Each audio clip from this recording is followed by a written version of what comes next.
Hello guys, welcome to Koi Academy. Guys, in this video we'll be talking about a very important concept in economics and taxation, and that is transfer pricing. First we will be looking at an example, and then we will of course be talking about the definition of transfer pricing, because if I explain the example, then you will be in a better position to understand the definition which I will be explaining to you later. So there are three companies, let's suppose, okay, company A and company B and company C. Now company A purchases goods for 100 rupees or dollars, as you can say, and sells it to its associated company B in another country for 200 rupees, who in turn sells in the open market for 400 rupees. Let's suppose company A is operating in the United States and company B is operating in the United Kingdom.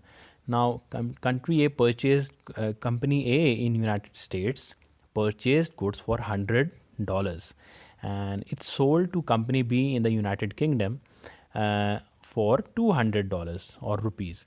Now this means that company A made a profit of $100 in the United States, and company B in the UK sold the product to customers for 400 rupees. Now company A made a profit of 100 rupees and company B made a profit of 200 rupees. But 100 rupees profit was realized in the United States, and the 200 rupees profit was realized in the United Kingdom or England, let's suppose. Now, had A sold it directly. Now remember that A and B are associated companies. They are related to each other. For example, they are parent and subsidiary. A parent company is based in the United States, company A, and the subsidiary is based in the United Kingdom, that is company B. Now, let's suppose that taxes in the United States are 30% and taxes in the UK are 20%. So US has higher tax rate. Now, of course, if the company A directly sold its good to the end consumers in UK for 400 rupees, then that means that company A in the United States would have made a profit of $300, and $300 of profit would be taxed at the higher tax rate of 30%. But how A avoided this tax? By transfer pricing method.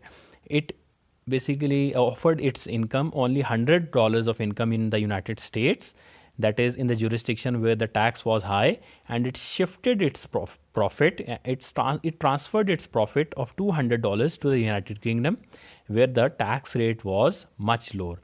So let's read the second paragraph. Had A sold it direct, it would have made a profit of 300 rupees in the United States. But by routing it through B, and remember B was the associated company of A, it restricted it to 100 rupees, permitting B to appropriate the balance. The transaction between A and B is arranged and not governed by market forces. Market forces, as we know, that the invisible hand of demand and supply is at work, and transactions are affected at the natural market rate.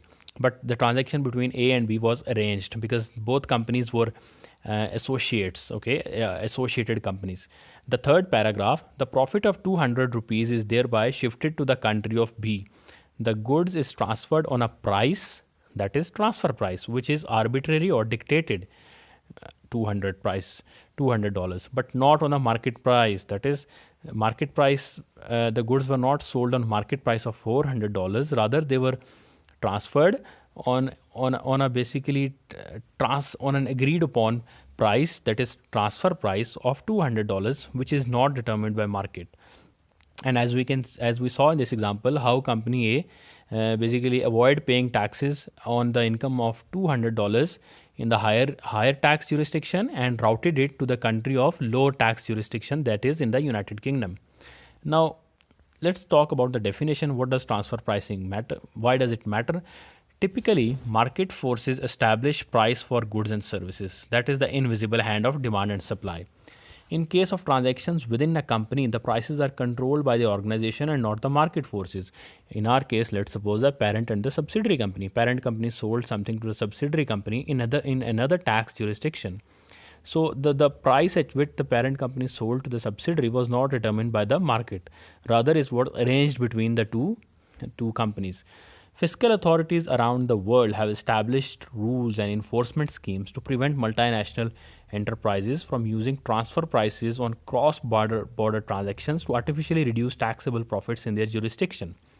Now, United States, for example, has rules in place to make sure that the companies do not transfer the profits from its country to another country with lower taxes. So, in order to avoid paying taxes, as we saw that in our case, the company A shifted its profit to United Kingdom in a company B to reduce its tax bill. So countries around the world have made various rules and laws so that there is no tax drain. Okay, if a company earns an income in its jurisdiction, then they have to pay the tax in its jurisdiction. They cannot route their profits to other jurisdiction where they escape from paying the taxes. So this is the concept of transfer pricing. I hope you understood the basic concept and how it's done. For more videos, do subscribe and do like the video. Thank you.